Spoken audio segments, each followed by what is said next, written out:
सब भय की उत्पत्ति है। हाँ। तो भय का चांस ही कहाँ है? तो सर्व सामर्थ्यशाली परमात्मा हमारे प्रीतम है, सर्वदा सब जगह विराजमान है, हम उनकी शरण में। फिर भय का कोई चांस तो हमें नजर आता नहीं। अगर भय लग रहा है तो हमारी निश्चित शरणागति में कमजोरी है, और उसकी पूर्ति होगी जो शरणागत हैं संत जन, उनके संग से निर्भयता आ जाएगी ना। जो अभय होने का स्वरूप है वो पूर्ण शरणागति में ही है। और अगर हमें कहीं भय लग रहा है तो हमारी शरणागति में अभी कमजोरी है। शरणागति की परिपूर्णता के लिए जो महान भाव शरणागति से पुष्ट हो चुके हैं, जिनके हृदय में ठाकुर जी खेलते हैं, उनके एक पद है उनका कि भजिए रे मन नंद लला, रे मन भजिए नंद लला, गृह कानन में रहो कहूँ पर, चाहे जंगल में रहो चाहे घर में रहो, गृह कानन में रहो कहूँ पर, को पकड़े नाही पला। तुम्हारे पल्लू को कोई पकड़ नहीं सकता। इस विश्व ब्रह्मांड में कहीं भी आप रहो, यदि आप नंद नंदन का भजन करते हैं, हरि की शरण में, तो जिनके भय से काल भी भयभीत होता है, वो हमारे इष्ट है। तो फिर हमको कौन भय पहुंचा सकता है? फिर हमारे पल्लू के छोर को कौन पकड़ सकता है? पकड़े नाही पला रे मन भजिए नंद लला, वेद पुराण सुमृतियों भाखत और कछु न भला, वेद पुराण सुमृतियों भाखत और कछु न भला, दिन दिन बढ़े प्रताप शुक्ल पक्ष। जैसे शुक्ल पक्ष का चंद्रमा दिन प्रतिदिन बढ़ता ही जाता है, ऐसे ही परलोक सकल सुख पावत। इस लोक की भी सुख संपत्ति बढ़ेगी और परलोक की भी सुख संपत्ति बढ़ेगी। तो दिन दिन बढ़े प्रताप शुक्ल पक्ष, जैसे चंद्र कला, रे मनु भजिए नंद लला। अब आगे कह रहे हैं कि यदि नंद नंदन के प्रति तुम्हारी पूर्ण शरणागति नहीं है तो तुम्हारी कमजोरी के जो चांस है वो ये है कि तुमने धन का आश्रय ले रखा है, जन का आश्रय ले रखा है, अपने बल का आश्रय ले रखा है। नहीं, सुनेरी मैंने निर्बल के बल राम, है ना।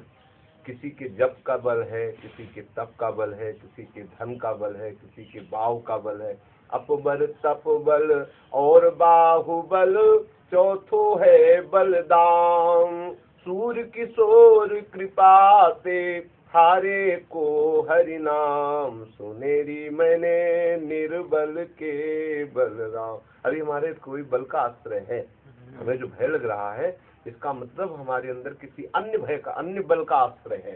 तो उसी का आगे इस पद में कह रहे हैं कि आप विचार करो, का को धन, का को पशु मंदिर, का के सुत अबला। ये किसके हैं? ये सब भगवान के हैं। इसे अपना मत समझो। अपना समझोगे तो तुम्हारा ये जो विचार है ये माया जनित है और यही तुम्हें कमजोर कर रहा है। का को धन, का के पशु मंदिर, का के सुत अबला, फिर नाही कछु दामोदर हित। कोई स्थायी नहीं है यहाँ। जिन वस्तुओं पर तुम आश्रय ले रहे हो ये खुद परिवर्तनशील है, खुद नाशवान है। तो तुम्हारा ये पुष्ट आश्रय कैसे हो सकते हैं? पुष्ट आश्रय तो केवल नंदनंदन श्री कृष्ण ही है। तो का को धन, का के पशु मंदिर, का के सुत अबला, फिर नाही कछु दामोदर हित, जग में सब चली चला, रे मनु भजिए नंद लला। रे मनु सबसे बड़ा धर्म है ठाकुर जी के चरणों में प्रेम हो जाना। सावई पुंसो पराम धर्मो, यतो भक्तिरधोक्षजे, अहेतुक्य प्रतिहतो ययात्मा संप्रसीदति। वही परम धर्म है, वही परम धर्म है जिससे भगवान श्री कृष्ण के चरणों में प्रीति हो जाए, अहेतुक अविरल अखंड अव्यभिचारिणी भक्ति हो जाए। इसी से चित्त में अखंड प्रसन्नता प्राप्त होती है। ययात्मा संप्रसीदति। अखंड प्रसन्नता बिना भगवान की भक्ति के नहीं प्राप्त हो सकती। और प्रसन्नता जहाँ है वहाँ भय का प्रवेश नहीं होता। आनंद में कहीं भय का प्रवेश होता है क्या? जहाँ भय है वहाँ आनंद नहीं, जहाँ आनंद है वहाँ भय नहीं। आनंद का मतलब ही होता है निर्भयता। आनंद ही ठाकुर जी का स्वरूप है। जिस समय हमारे अंदर निर्भयता होती है उस समय हम आनंदित रहते हैं, और जिस समय हमारे अंदर भय होता है उस समय हम शोकित रहते हैं, नहीं होते। तो आनंद की आत्मा संप्रसिद्धति, बोले कैसे, तो बोले अहेतुक भक्ति जब हो जाए, कोई हेतु ठाकुर जी से न रहे। कौन सा हेतु? इसी में तो हेतु है, हमारी पत्नी, हमारा पुत्र, हमारा परिवार, हमारी इनकी सुरक्षा की व्यवस्था मांगना, ये तुम्हारा हेतु हुआ ना। तो तुम इन पर क्यों ऐसा भाव रखते हो कि ये मेरी है? जब तुम इनको भी प्रभु के ऊपर समर्पित कर दो तो कामना ही खत्म हो गई। जिसके लिए तुम कामना कर रहे हो वास्तविक को है तो प्रभु की ही वस्तु, तुम अपना मान रहे हो, इसलिए तुम बेईमानी है तो तभी भय है। नौकर को भय क्यों है? बोले इसने कहीं चोरी कर रहा है। हाँ, जैसे कह देना कि साहब हमको यहाँ भय लगता है फैक्ट्री में, तो उससे जरूर पकड़ लो कि भैया तेरी कहीं गड़बड़ी है। तू मालिक से छुपा के कोई बेईमानी कर रहा है तभी तेरे अंदर भय है कि नहीं। हमें सृष्टि में भय है, इसका मतलब है तू सृष्टि के किसी भी धर्म में, किसी भी कर्म में अपनी जो है कमी कर रहा है, चोरी कर रहा है। कहीं तू मालिक की संपत्ति को अपनी मान रहा है, इसीलिए तेरे अंदर भय है। ये शरीर, इस शरीर के सारे संबंधी, ये सब ठाकुर जी की वस्तु है, और स्वयं इसके अंदर जो शरीर ही बैठा हुआ है वो भी ठाकुर जी का अंश है। अब आपका अस्तित्व क्या रह गया? ठाकुर जी का दास भाव तो केवल अस्तित्व रह गया, हम उनके हैं, हम उनके सेवक हैं।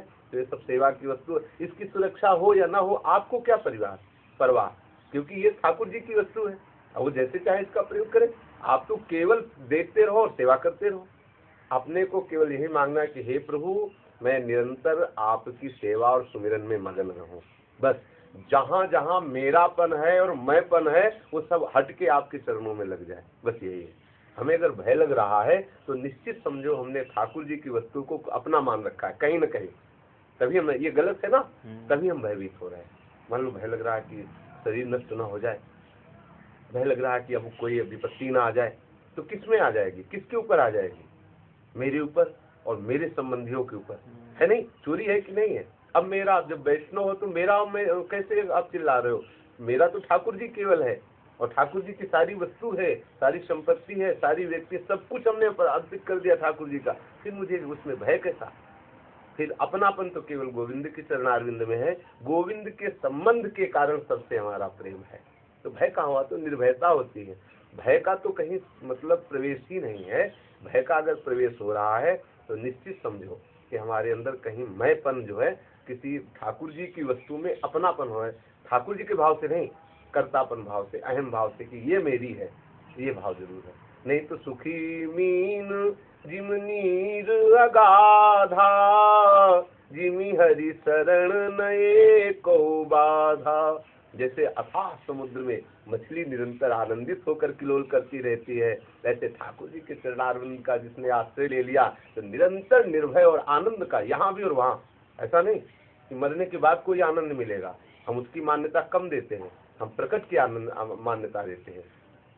यही इसी समय विराजमान होते हुए ठाकुर जी के नाम रूप लीला में तन्मय होकर के और चित्त आनंदित हो रहा है, यही परम पद है, यही साक्षात मोक्ष का भी मोक्ष है, यही सर्वानंद है, यही सब कुछ है।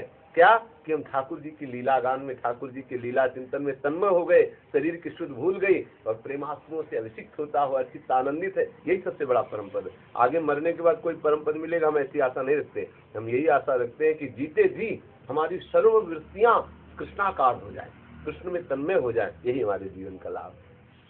राधा जय जय।